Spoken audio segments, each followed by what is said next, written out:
les médecins demandent aux femmes de faire attention à ces 6 symptômes de l'AVC. L'accident cardiovasculaire cérébral est de nos jours la première cause de mortalité chez la femme. Il peut tout aussi bien intervenir à n'importe quel moment chez n'importe qui, comme être révélateur d'un dysfonctionnement déjà existant. Bien entendu, il y a des symptômes communs d'un AVC à l'homme et à la femme, mais il existe aussi des manifestations plus spécifiques aux femmes. L'AVC est en France la première cause de mortalité chez les femmes avec 18 300 décès et troisième cause de décès chez les hommes. Cette inégalité réside dans le fait que les femmes ont une espérance de vie plus longue et sont dotées de certaines hormones absentes chez l'homme. Ces hormones sont d'ailleurs connues pour influencer la coagulation du sang et le développement des vaisseaux sanguins. Ce trouble circulatoire empêche l'oxygène d'atteindre certaines cellules du cerveau. Type d'AVC. Il existe 2 types d'AVC, l'un dit ischémique et l'autre hémorragique. Le premier se distingue par le manque d'apport sanguin endommageant les tissus cérébraux et ou du rétrécissement des vaisseaux sanguins qui nécessite en premier lieu un traitement qui empêche les caillots de grossir et limite les risques de formation de nouveaux caillots. Le second type a lieu lorsque se produit une rupture des vaisseaux cérébraux entraînant une pression et un gonflement constant dans le cerveau. Celui-ci implique la prescription d'un traitement médicamenteux qui fera baisser la tension artérielle. Dans les 2 cas, une intervention chirurgicale peut intervenir à titre préventif pour éviter les récidives. Dans les cas les plus graves, on peut également avoir recours à une angioplastie. Symptômes: déficience visuelle. L'une des premières caractéristiques d'apparition de l'AVC est un déficit ou un trouble de la vision. La plupart du temps, ce symptôme apparaît de façon soudaine.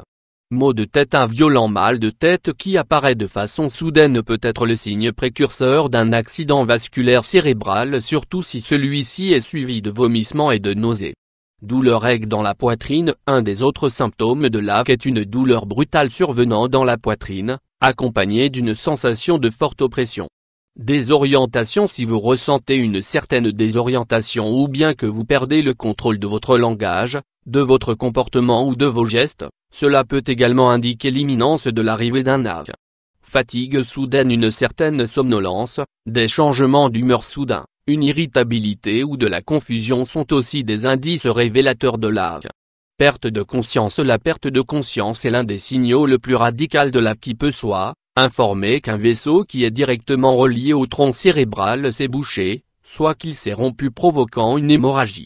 Reconnaître et agir face à un AVC. L'accident vasculaire cérébral pouvant causer des séquelles importantes, voire la mort, il est urgent et vital de réagir de façon efficace dès les premiers symptômes.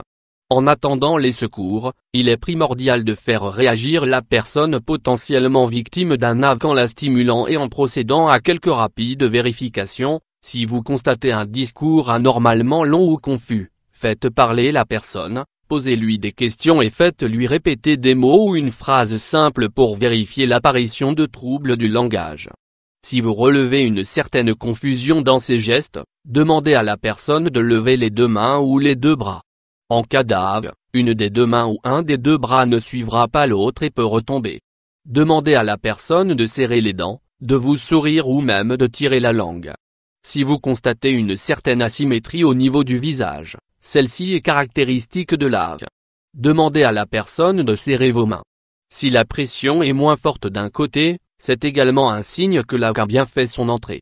Prévention. En dehors des personnes présentant déjà des risques tels que les diabétiques, les personnes atteintes d'un trouble cardiaque, les personnes migraineuses ou atteintes d'un trouble du sommeil, il est important de mettre en pratique et maintenir un équilibre de vie sain. Cela passe par une alimentation équilibrée, la diminution, voire l'arrêt de l'alcool et du tabac et bien sûr par la pratique d'une activité physique régulière.